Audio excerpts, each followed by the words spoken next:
अस्सलामु अलैकुम, मैं हूं सबा भट्टी और आप देख रहे हैं MAT20 न्यूज़ HD। आइए नजर डालते हैं आज की अहम खबर पर।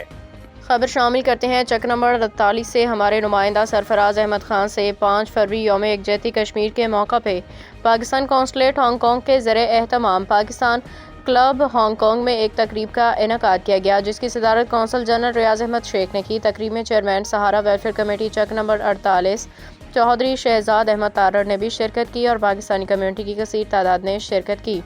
राजा हुमायूं नवाज जंजुआ सदर सहारा वेलफेयर कमेटी चक नंबर 48 की जानिब से चेयरमैन सहारा वेलफेयर कमेटी चक नंबर 48 चौधरी शहजाद अहमद तारड़ को खराज तहसीन पेश किया, मुबारकबाद दी। सदर सहारा वेलफेयर कमेटी चक नंबर 48 का कहना था कि चेयरमैन सहारा वेलफेयर कमेटी चक नंबर 48 का यौम यकजहती कश्मीर के हवाले से शिरकत हमारे लिए काबिल फ़ख्र है, जिस पे पूरे चक नंबर 48 की जानिब से मुबारकबाद पेश करते हैं। अल्लाह पाक चेयरमैन साहब का हामी और नासिर हो। Sarfaraz Ahmad, tehsil reporter Malakwal, MAT20 news Malakwal.